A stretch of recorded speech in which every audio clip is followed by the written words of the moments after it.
तो दोस्तों, सर जी क्लासेस में आपका स्वागत है। जैसा कि एलपी का एग्ज़ाम अब तो ओवर हो चुका है और एक्सपेक्ट कर रहे होंगे कि आप लोग का एग्ज़ाम अच्छा ही गया होगा। और ख़ासकर जो हम लोगों ने आपके लिए जो इलेक्ट्रॉनिक्स मैकेनिक्स की क्लास लाई थी वो आपको हेल्प बहुत किया होगा। देखिए, हमने बहुत कम टाइमिंग में बहुत सारा चीज़ हमने कवर कर दिया था उसमें।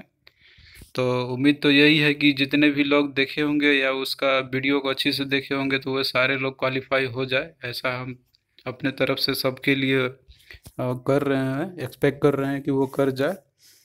और हम लोग आगे भी अब इसके बाद जेई की क्लासेस हम लोग ऐसी तरीक़ा से कंटिन्यू करेंगे और बिल्कुल डिटेल में करेंगे। तो जिस तरीक़ा से क्वेश्चन देखिए आपका इलेक्ट्रॉनिक्स मैकेनिक्स ट्रेड का आ रहा था, तो कुछ कुछ तो क्वेश्चन ऐसे भी मिले हैं जो देखे में आ रहा था कि वो क्वेश्चन डायरेक्टली हम लोगों ने जो एमसीक्यू कराया था, लास्ट का जो 2 पार्ट हमने कराया था टेस्ट सीरीज में, वो उसी में से एज इट इज़ क्वेश्चन आ गया था।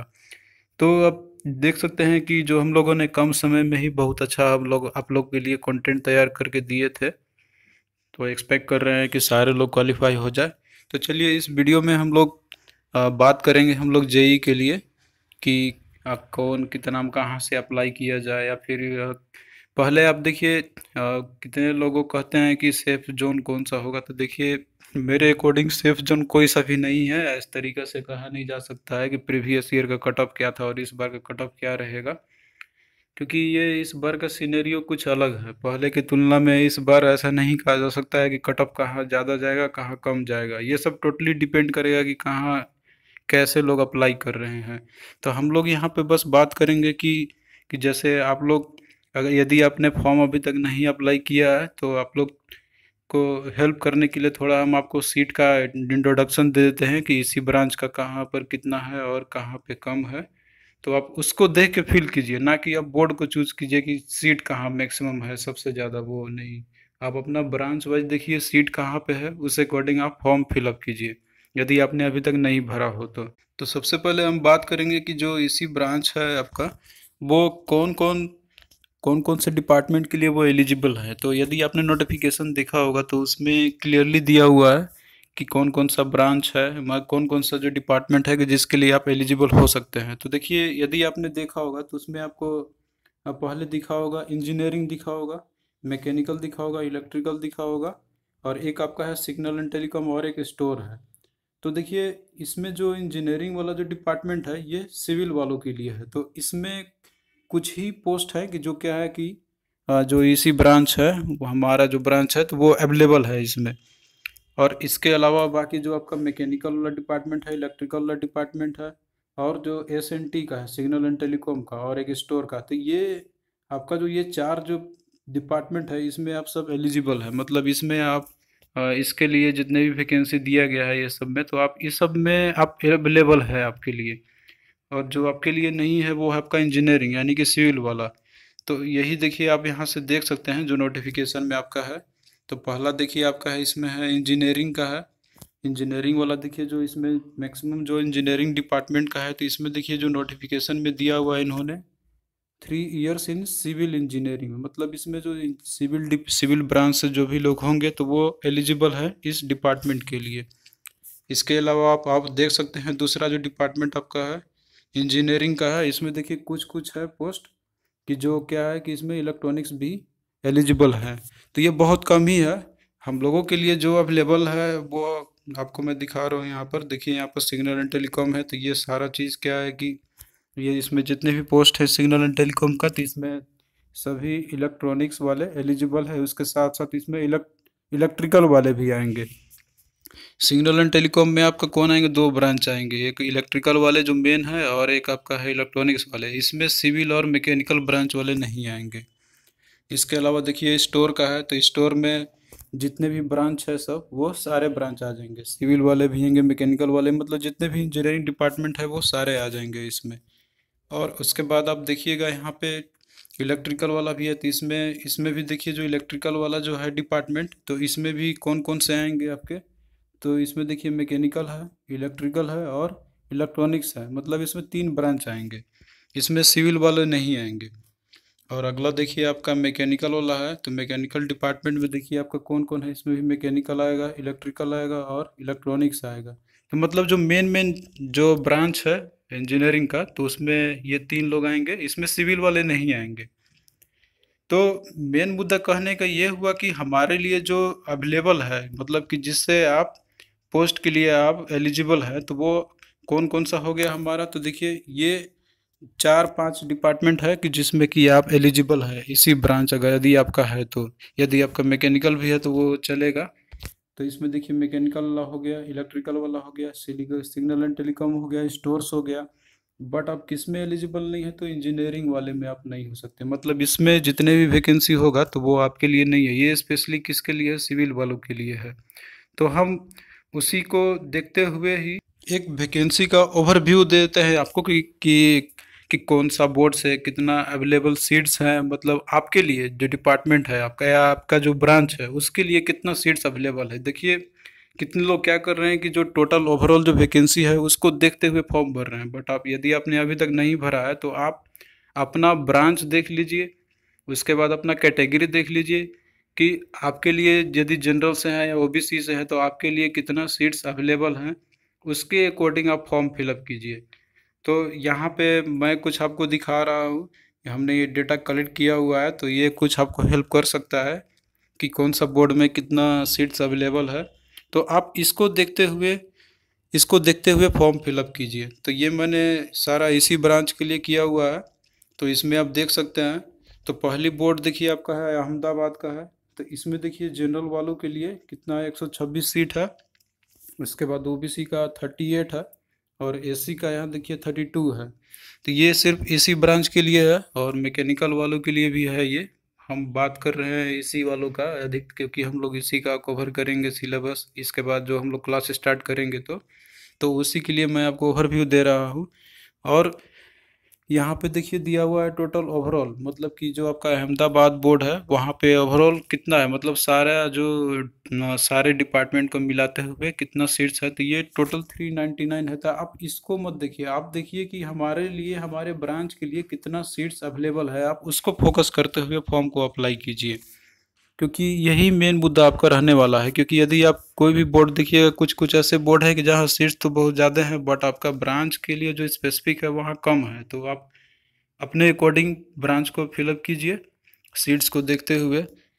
और दूसरा देखिए आपका अजमेर बोर्ड है। तो अजमेर से देखिए कितना है, जनरल का यहाँ 234 है और ओबीसी का कितना है, 124 है और एससी वालों का कितना है, 70 है। और टोटल यदि हम बात करें, देखिए यहाँ पर ये टोटल है आपका, ये जनरल और ओबीसी के लिए हमने यहाँ पे सिर्फ काउंट किया हुआ है, क्योंकि अधिकतर लोग ओबीसी और जनरल से ही होंगे। तो आप इसको देखते हुए फिलअप कीजिए फॉर्म को, क्योंकि मेन जो सीट ही है वो मायने रखेगा। क्योंकि आपके लिए आपके ब्रांच के लिए कौन सा, मतलब कितना सीट्स अवेलेबल है वो मायने रखेगा एग्जाम के लिए आपका। और उसी तरीक़ा से देखिए इलाहाबाद का देखिए, इलाहाबाद में कितना है जनरल के लिए, तो 536 सीट्स है यहाँ पे। उसके बाद ओबीसी का है 231 है, एससी का 142 है। तो टोटल जनरल ओबीसी का कितना हो गया, 767 हो गया। और टोटल ओवरऑल देखा जाए तो यहाँ पे कितना है, तो 1446 सीट है। तो अभी तक सबसे ज़्यादा जो सीट है आपके ब्रांच के लिए, तो वो इलाहाबाद जो बोर्ड है आपका वहीं पे मिला हुआ है एसी वालों का। तो आप अपने अकॉर्डिंग ये डेटा को देखते जाइएगा, हम सबका नहीं बता रहे हैं आपको, बस ये एक दो का बता दे रहे हैं। इसके अकॉर्डिंग आप लोग ये डेटा देख लीजिए और इसके अकॉर्डिंग ही फॉर्म को फिलअप। तो इसमें से देखिए आपका जो इलाहाबाद है ये बहुत ही हाईलाइटेड जोन है, और बेंगलोर भी हाईलाइटेड जोन है, क्योंकि यहाँ पे बहुत ज़्यादा फॉर्म फिलअप हो चुका है। ये पता नहीं क्यों कैसे भर रहे हैं, बट आप अपना सीट्स के अकॉर्डिंग देखते हुए फॉर्म फिलअप कीजिए। एक और दो बोर्ड का मैं आपको बता देना चाहता हूँ यहाँ पर, आप लोग इसका स्क्रीनशॉट ले सकते हैं, या फिर मैं इस जो आपका ये पीडीएफ है, मैं ये जो आपका टेलीग्राम ग्रुप है उसमें मैं इसको डाल दूंगा, आप लोग वहाँ से जाकर डाउनलोड कर सकते हैं। ये फिर देख लीजिए आप, गोरखपुर में भी देखिए आपका अच्छा खासा वैकेंसी है यहाँ पे। यहाँ भी 326 है, पूरा मिला जुला के जो आपके जनरल और ओबीसी की हम बात कर रहे हैं सिर्फ यहाँ पे। टोटल वैकेंसी है 645 है। इसके अलावा आपको गुवाहाटी में भी अच्छा है, यहाँ 161 है जनरल का और 78 है ओबीसी का। टोटल 239 हो गया जनरल ओबीसी का मिला के। और टोटल इसमें सीट्स कितना है यहाँ पर, तो 586 है। इसके अलावा देखिए जम्मू में भी अच्छा आपका है, यहाँ भी चांस अच्छा बन सकता है यदि आप अप्लाई करते हैं तो। टोटल 256 है इसी वालों के लिए, टोटल 460 में से। इसके अलावा देखिए और भी है, आप लोग स्क्रीनशॉट ले लीजिए या फिर आप पीडीएफ डाउनलोड कर सकते हैं जाके। मैं इसको टेलीग्राम ग्रुप में डाल दूंगा इसका लिंक वहाँ पे। अब देखिए ये कुछ और है, आप लोग इसका देख लीजिएगा। मैं आपको यहाँ पे जो सीट्स है वो कलेक्ट करके आप लोग को दे दिया हूँ। तो देखो यार, इसमें जो सबसे हाईलाइटेड जोन रहा है अभी तक का, वो आपका कौन सा रहा है? तो सबसे ज़्यादा फॉर्म लोग जो भर रहे हैं वो आपका इलाहाबाद है। यहाँ से भी बहुत ज़्यादा फॉर्म फिलअप हुआ है। बेंगलोर भी आपका बहुत ज़्यादा भर लो, यहाँ से भी लोग बहुत ज़्यादा भर रहे हैं। इसके अलावा देखिए आपका चेन्नई भी है, चेन्नई भी अभी मतलब बहुत ज़्यादा लोग फॉर्म अप्लाई कर रहे हैं। इसके अलावा कोलकाता भी आपका है, ये भी टॉप मोस्ट जोन में आ रहा है। और इसके बाद देखिए आपका एक है सिकंदराबाद। देखिए सिकंदराबाद में यहाँ पे सीट्स कितना है, 789 है टोटल है ये। आउट ऑफ हम बात नहीं कर, इसी की बात नहीं कर रहे हैं, इसी वालों को कितना यहाँ पर है 361। बट यहाँ पे क्या है कि बहुत ज़्यादा लोग फॉर्म अप्लाई किए हैं अभी तक। इसके अलावा देखिए मुंबई जोन भी है, यहाँ भी बहुत सारे लोग अप्लाई किए हुए हैं। सबसे ज़्यादा सीट देखिए आपका इसी ब्रांच का क्या है, ये यहीं पर है।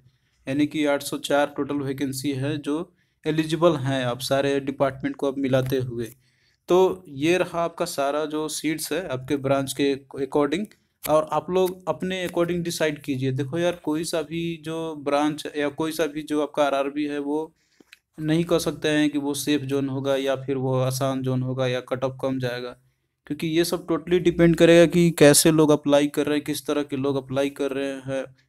और उसके बाद कितना नंबर ऑफ जो क्या है कि लोग अप्लाई करते हैं उस पर डिपेंड करेगा।